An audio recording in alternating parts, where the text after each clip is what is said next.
Panorama group, जो सोचता है वो करता है। आपके अपने सपनों का आशियाना। नमस्कार, आप देख रहे हैं सिटी पोस्ट लाइव। मैं हूं सृष्टि राज। नेता प्रतिपक्ष तेजस्वी यादव ने आज चुनाव प्रचार के अंतिम दिन मीडिया से बातचीत करते हुए कहा कि इस बार बिहार की जनता बदलाव के लिए पूरी तरह तैयार है। उन्होंने कहा कि पूरे प्रदेश में माहौल साफ है, लोग इस बार एक नई सरकार आने के लिए वोट कर रहे हैं। तेजस्वी यादव ने कहा कि 11 तारीख को भी मतदान होगा और वे भरोसा जताते हैं कि जनता भारी संख्या से बाहर निकलकर विपक्ष के पक्ष में वोट डालेगी। प्रधानमंत्री मोदी और केंद्र सरकार पर हमला बोलते हुए तेजस्वी यादव ने कहा कि जब उनकी 17 महीने की सरकार थी तब उन्होंने 65% आरक्षण को लेकर ठोस बातें किए थे और उस दिशा में कदम भी उठाए, लेकिन आज प्रधानमंत्री मोदी उनके मंत्री आरक्षण पर एक शब्द भी नहीं बोलने को तैयार हैं। तेजस्वी यादव ने कहा कि केंद्र सरकार शिक्षा, रोजगार और स्वास्थ्य जैसे असली मुद्दों पर बातचीत करने से बच रही है।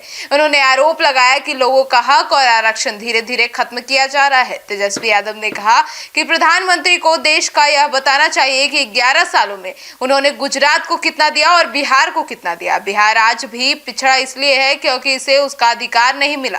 वीवीपीएटी की पर्चियां कूड़े में मिलने की घटना पर भी तेजस्वी यादव चिंता जताया और उन्होंने कहा कि अब विपक्ष पहले से कह रहा था कि चुनाव प्रक्रिया में गड़बड़ी की आशंका है।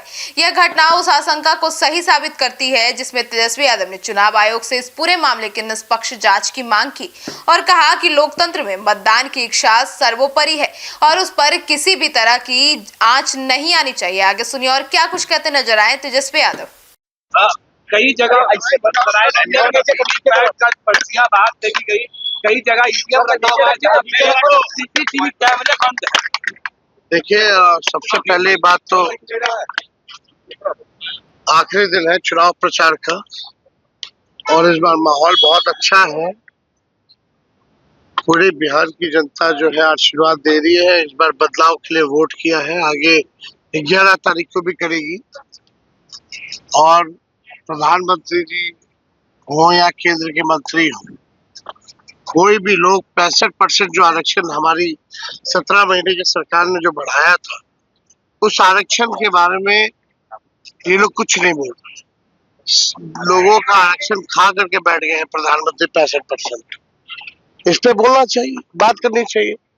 पढ़ाई, दवाई, कमाई, सिंचाई पे बात करनी चाहिए। 11 साल का हिसाब देना चाहिए, बताना चाहिए कि गुजरात को कितना दिया, बिहार को क्या दिया।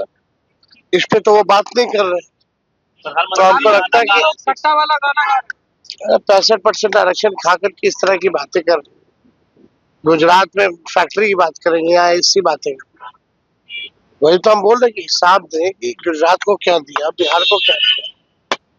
और इलेक्शन कमीशन की जिम्मेदारी है कि भाई ये जो भी पर्चियां मिल रही है कैसे मिल रही है, या अगर सीसीटीवी अगर गायब कर दिया जा रहा है, वीडियो गायब कर दिया जा रहा है, तो इस तरह की बातें तो होंगी।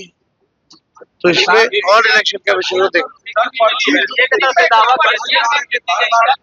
भाई, इसमें तो भाई हमारे पार्टी के हैंडल से ट्वीट भी हुआ है, दिया भी गया है।